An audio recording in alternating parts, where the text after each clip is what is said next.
Thank you for tuning in to the Jock. This is your host, Josh and Jack, and today we will be talking about the movie Memento. Memento was a hit breakout film directed by Christopher Nolan, produced by Summit Entertainment, and it was released March 16th, 2001.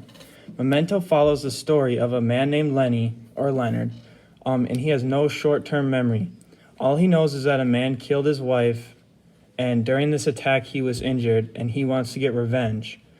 This is difficult because of his problem. He has pictures and tattoos all over his body and notes to help him on this quest. And he meets people along the way that he can't trust, and they'll take advantage of him and his disability. I like Lenny's tattoos. They're pretty cool. On his thigh, he's got 1, 2, 3, I think. Rules 1, 2, 3, and over time he gets those put on. Those are just really cool. I just like those.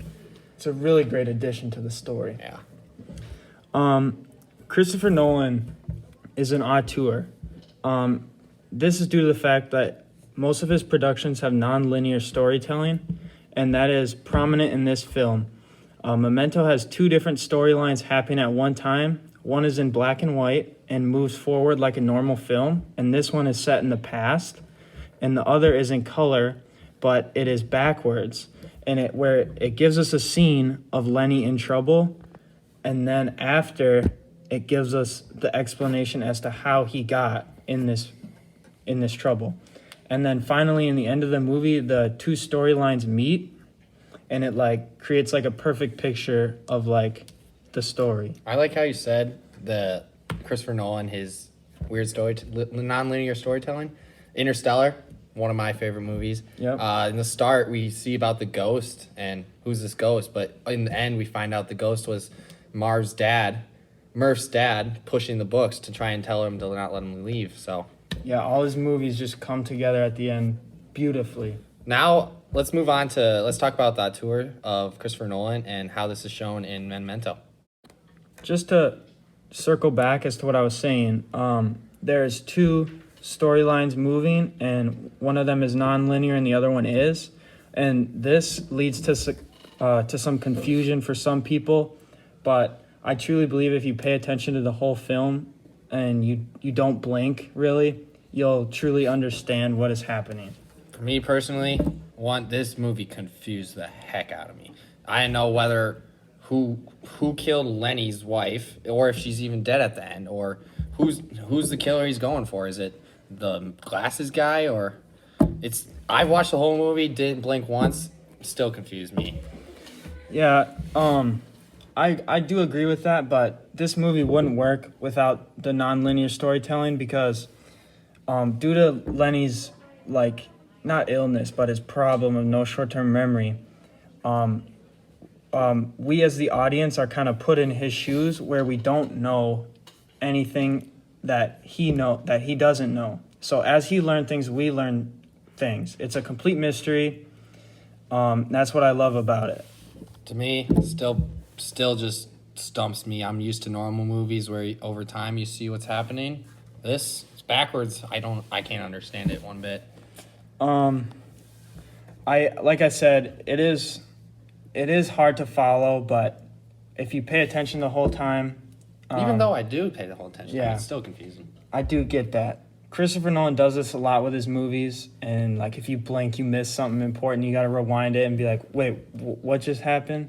And I can see how some may not be able to follow, and that'll lead to them disliking this film, but I've seen it so many times, I understand it, and I really do love this film. Another thing, just to add on to that, being on tour, being able to create 2 movies with non-linear plots, like Interstellar, Batman Begins, he can change how his storylines work. So with Interstellar, like I've said before, I understood that because I was seeing what was happening in the past, and it was a long flashback of what was happening. And then in Batman, we are just seeing it flashes back to the Bruce Banner's younger life, where he's a kid and then his parents die. So then all that is they're all just major flashbacks, which really bring out as our tour characteristic. Now we're going to talk about the movie's missing scene, which is coloring and costume design and all that. The the missing scene in this movie is really interesting due to the fact that there are two different storylines, and one is black and white and one is colored. And this helps show like that what you're seeing is a flashback, and it is used to reveal information about the future scenes that we just watched. And this color difference is one of the main factors of your understanding of what is going on. Yeah, I agree with that. The color difference, when it switched to black and white, I knew it was a flashback. Because if those colors weren't there, I probably wouldn't have noticed.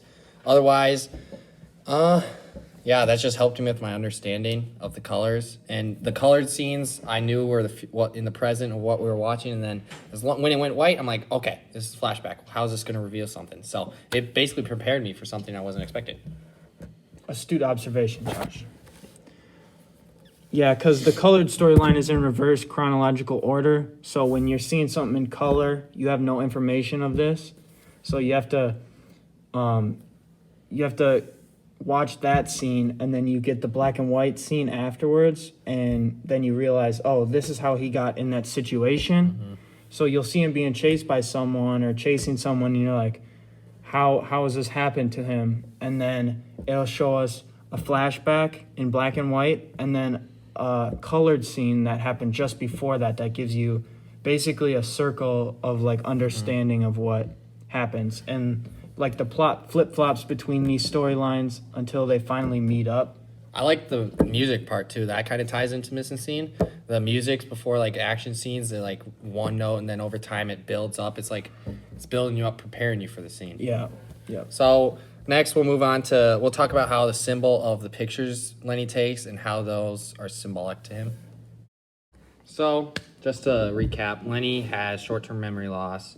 So to fill this little hole he has a Polaroid camera, takes pictures with. And with this camera, he takes pictures so he can remember places, people, and things that he maybe forgot over his time because he can't remember anything. For example, he'd take a picture of his inn, which was a discount inn. So he stayed there for a couple of weeks, and every day he'd meet the owner and talk to him, like the first time every time. And then, what was that inn he always went to? The diner, you mean? Yeah, the diner. The Grinder. Yeah, he had a picture of the Grinder, which was a restaurant he always used to eat with a friend. This girl, what was her name? Natalie. And she'd give him information he asked for in the future. And yeah, so these pictures just fill in the hole and symbolize his short-term memory that he lost after he got in the accident. Yeah, so he has pictures of Natalie, and he has notes on it too, where it's like Natalie, and it's like she can be trusted. She was hurt too. She'll help you. Yeah. Or doesn't he have a card about Teddy? Yeah, so he has a card about Teddy that says Teddy, and then it says don't believe his lies. And these pictures are like an integral part to his memory. Like if someone like altered them or he didn't recognize his own handwriting, then he wouldn't be able to function in society. So that's a main thing. And then he's also got those tattoos like we talked about before that help him stuff. I think Teddy got framed because when it says don't trust his lies, I think someone was framing like Teddy and making Leonard think that Teddy was the bad guy. Yeah, totally. I think could have been, what's her name, Sarah? Natalie? No, Natalie. I don't know, I'm bad with names, but I think Natalie set up Teddy. Oh, it's possible because her boyfriend was also a drug dealer, and Teddy was too. So, because Teddy, spoiler warning, Teddy is a drug dealer, and he is also a cop. So he's a dirty cop, and he basically gets Lenny to go out and kill people for him, and then Lenny will just forget it anyways because of his short-term memory loss. So Teddy's just taking off people off the board, other dealers and people who go against him. So Natalie, whose boyfriend was ultimately killed by Lenny because Teddy basically told him to. Natalie definitely set up Teddy because her boyfriend was killed. So yeah, I give this movie, it's pretty good. I give it a 7 out of 10, but I'd grade it better if I understood it, but overall it's pretty good. This is my favorite movie of all time. I love Christopher Nolan. I love the music, the acting, nonlinear storytelling, the missing scene. I think it's a perfect 10 out of 10 film. Thank you for listening to the Jock Podcast. This is your hosts, Jack and Josh, signing off.